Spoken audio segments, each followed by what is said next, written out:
হুগলি জেলায় মাধ্যমিক পরীক্ষার্থী গতবারের তুলনায় বাড়ল ৩,৩৪৫ জন।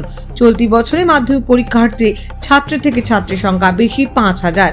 ১৪৫টি স্কুলে পরীক্ষা কেন্দ্র তৈরি করা হয়েছে। হুগলি জেলায় প্রতিটি পরীক্ষা কেন্দ্রে ন্যূনতম ৩টি করে সিসিটিভি ক্যামেরা লাগানো হয়েছে। প্রতিটি পরীক্ষা কেন্দ্রে সিক রুম করা হয়েছে। পরীক্ষা শুরু হয় সকাল 10:৪৫। প্রথম দিন পরীক্ষা কেন্দ্রগুলির মূল প্রবেশদ্বার ১ ঘন্টা আগে অর্থাৎ 9:৪৫ পরীক্ষার্থীদের জন্য খুলে দেওয়া হয়। এবছর জেলায় মোট পরীক্ষার্থীর সংখ্যা ৫৫,৬৪৭ জন। সকাল থেকেই বিভিন্ন স্কুলে ঘুরে পরীক্ষার্থী ও তাদের অভিভাবকদের সঙ্গে দেখা করলেন চুঁচুড়ার বিধায়ক অসিত মজুমদারকে। পাশাপাশি বিভিন্ন পরীক্ষা কেন্দ্র ঘুরে দেখলেন হুগলি জেলা উচ্চশিক্ষা অবর স্কুল পরিদর্শক সত্যজিৎ মণ্ডল এবং হুগলি জেলা মাধ্যমিক পরীক্ষার্থী 2026-এর জয়েন্ট কনভেনার শুভেন্দু গড়াই, হুগলি সোমনাথ ঘোষ।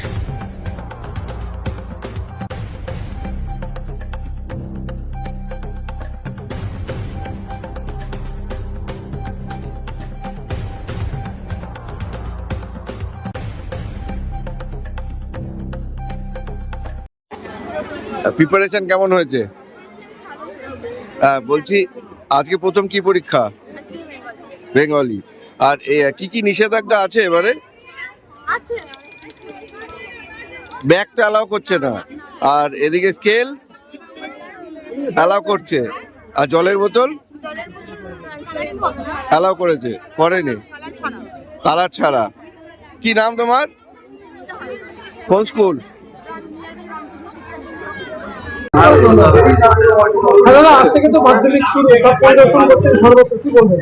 আমাদের বিধানসভায় 10টা স্কুলে চলছে মাধ্যমিক পরীক্ষা এবং 10 জায়গায় আমাদের কোথাও কাউন্সিলর, কোথাও প্রধান, কোথাও উপপ্রধান, তাদের দায়িত্ব দেওয়া হয়েছে। আমরা শিক্ষামন্দির স্কুলে দাঁড়িয়ে আছি। এখানে 24 নম্বর ওয়ার্ডের কাউন্সিলর এবং 26 নম্বর ওয়ার্ডের কাউন্সিলর আছে, ভাইস চেয়ারম্যান, তাদের দেখভালের দায়িত্ব দেওয়া হয়েছে। আমরা গার্জিয়ানদের জন্য ক্যাম্প করেছি, ছাত্রীদের সঙ্গে দেখা করলাম। আমি ঈশ্বরের কাছে, আল্লাহর কাছে প্রার্থনা করি যে এদের জীবনের প্রথম বড় পরীক্ষা সবাই সফল হোক এবং এদের ভবিষ্যৎ উজ্জ্বল হোক। দেখা যাচ্ছে ছাত্রছাত্রীদের থেকে উদ্বিগ্ন বেশি রয়েছে অভিভাবকরা, সেটা নিয়ে কি বলবেন? দেখুন, জীবনের প্রথম পরীক্ষা ছেলে মেয়ের, স্বাভাবিক কারণেই অভিভাবকরা একটু উদ্গ্রীব হয়ে থাকে। আমরা অভিভাবকদের পাশে আছি এবং তাদের বসারও ব্যবস্থা করেছি, আপনারা দেখলেন।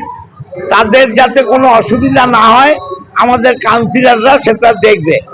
দাদা, আপনিও তো একজন অভিভাবক, প্রথম এই যে মাধ্যমিক একটা অনুমতি আপনারা একটা সময় এসেছিল আপনার মেয়ে, সেটা নিয়ে যদি একটু বলেন। আপনি আমি উদ্বিগ্ন ছিলাম, সব মা বাবাই ছেলে মেয়েদের প্রথম জীবনের বড় পরীক্ষায় উদ্বিগ্ন থাকে।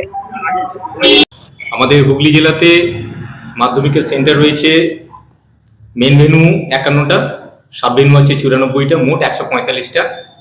আর টোটাল ক্যান্ডিডেট আমাদের এবারে পরীক্ষা দিচ্ছে অ্যাপ্রক্সিমেট মেল ক্যান্ডিডেট, এটা হচ্ছে প্রিফিল, মানে আগে থেকে এই ইনফরমেশনটা ছিল আমাদের কাছে, 25,348, ফিমেল ক্যান্ডিডেট 30,299, এই করে মোট ক্যান্ডিডেট হচ্ছে আমাদের 55,647।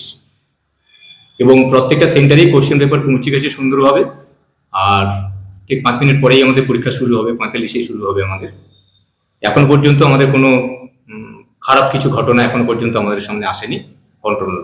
কিভাবে মানে স্কুলগুলোকে কন্ট্রোল করা হচ্ছে বা কিভাবে দেখা হচ্ছে সিসিটিভি ফুটেজ, বা কেউ অসুস্থ হলে কি ব্যবস্থা করা হচ্ছে? এবার জলের বোতল দেখা যাচ্ছে যে অনেকে জলের বোতল নিয়ে আসছে কিন্তু জলের বোতল ভেতরে নিয়ে যেতে পারছে না। না, জলের বোতলটা এমনি স্কুল থেকেই ব্যবস্থা করার কথা, ইনস্ট্রাকশন দেওয়া আছে। আর এমনি যে সমস্ত জিনিস না নিয়ে ঢোকার কথা যেগুলো, সেগুলো তো গাইডলাইনের মধ্যে অ্যাডমিটও পরিষ্কার বলা আছে, সেগুলো নিয়ে ঢুকবেন আশা করি। আর কোনো স্কুলে যদি কোনো অপ্রীতিকর ঘটনা ঘটে সঙ্গে সঙ্গে আমাদের কন্ট্রোল রুমে জানাবে। আমাদের ডিস্ট্রিক্টে যে ডিএম অফিসে একটা কন্ট্রোল রুম আছে, ওখানে আমরা ইমিডিয়েট সেখানটা মানে আমরা টেক আপ করে জিনিসটাকে সলভ করে নেবো, কোনো অসুবিধা হবে না। আর কিভাবে স্কুলে কিভাবে নির্দেশ দেওয়া রয়েছে, বিভিন্ন স্কুলে কিভাবে নির্দেশ দেয়, যেগুলো সেন্টার করা হয়েছে সেগুলো কিভাবে নির্দেশ দেওয়া আছে, মানে নিরাপত্তা কিভাবে করা হয়? নিরাপত্তা তো সমস্ত আমাদের যে জেনারেল অ্যাডমিনিস্ট্রেশন যেটা মিটিং ডেকেছিলেন, সেই মিটিংয়ে সমস্ত পুলিশ আধিকারিক যারা ছিলেন তাদেরকে ইনস্ট্রাকশন দেওয়া আছে। প্রত্যেকটা স্কুলে আমাদের পুলিশ প্রশাসনের লোক থাকবে, মেডিকেলের ক্ষেত্রে মেডিকেলেরও লোকজন থাকবে, যাতে করে কোনো রকমের প্রবলেম না হয়। কেউ যদি হঠাৎ অসুস্থ হয়ে যায়, প্রিলিমিনারি ওখানটায় একটা সিকিউরিটির ব্যবস্থা করা আছে, ওখানটায় ট্রিটমেন্ট হবে ফার্স্ট এড, তাতে যদি না হয় তখনই আমরা সেটাকে কাছাকাছি যে সমস্ত আমাদের বিপিএসসি যেগুলো আছে সেখানটায় ট্রান্সফার করে নেওয়া হবে। এখন পর্যন্ত কোনো হাসপাতালে চিকিৎসাধীন কোনো ছাত্র বা ছাত্রীর পরীক্ষা দিচ্ছে না, এখনো পর্যন্ত আমাদের কাছে এরকম কোনো খবর নেই। প্রথম দিন আজকে মাধ্যমিক পরীক্ষা আমাদের হুগলি জেলায় প্রতিটি ভেন্যুতে নির্দিষ্ট সময়ের আগেই কোশ্চেন পেপার পৌঁছে গেছে। সব ভেন্যুতে আমরা খবর নিয়েছি, এই কন্ট্রোল রুমে রয়েছি আমরা এবং বিভিন্ন ভেন্যু ভিজিট করছি। আর আমাদের অ্যাডিশনাল ভেন্যু সুপারভাইজার বোর্ডের তরফ থেকে একজন করে প্রতিনিধি পৌঁছে গেছে কোশ্চেন পেপার ভেন্যুগুলোতে পৌঁছানোর আগেই। ওই এভিএসরা তারা এলিক্সাম একটা অ্যাপস আছে, সেই অ্যাপসের মাধ্যমে বোর্ড সম্পূর্ণরূপে মনিটরিং করছে সেন্ট্রালি গোটা রাজ্যের পরীক্ষা ব্যবস্থাটা। আর এমনিতে officer in charge, venue supervisor, centre secretary তারা রয়েছেন, তারা পরীক্ষা পরিচালনা করছেন। আর আমাদের নিরাপত্তার দিক দিয়ে যেটা বলছিলেন সেটা হচ্ছে প্রতিটি ভেন্যুতে ন্যূনতম 3টি করে সিসিটিভি রাখা হয়েছে। একটা ভেন্যুর মানে পরীক্ষা কেন্দ্রের প্রবেশদ্বারের সামনে, একটা হচ্ছে কনফিডেন্সিয়াল রুমে এবং করিডরে। এই 3টি মিনিমাম, আরও অনেক বেশি সিসিটিভিও আছে। যদি কোনো সমস্যা হয় তাহলে সেই সিসিটিভির তথ্য ডেটা দেখে তার ব্যবস্থা নেওয়া হবে। তো পরীক্ষা জাস্ট কোশ্চেন পেপার শুরু হয়ে গেছে, এখন এই মুহূর্তে পরীক্ষা শুরু হচ্ছে মাধ্যমিক খুব সুন্দরভাবে সুষ্ঠুভাবে আমাদের হুগলি জেলায়। কতদিন চলে এই মাধ্যমিক? আজ থেকে শুরু? এটা আজ থেকে শুরু হলো, 2 ফেব্রুয়ারি থেকে 12 ফেব্রুয়ারি 12 তারিখ অবধি মাধ্যমিক পরীক্ষা চলবে। এখন পর্যন্ত সকাল থেকে কোনো আপনার কাছে ফোন এসেছে বা কোনো ঘটনা? না, সেরকম অপ্রীতিকর ঘটনা কিছু হয়নি, তবে আমরা সম্পূর্ণরূপে জেলা প্রশাসন সজাগ এবং আমরা সম্পূর্ণরূপে প্রস্তুতি নিয়ে রেখেছি।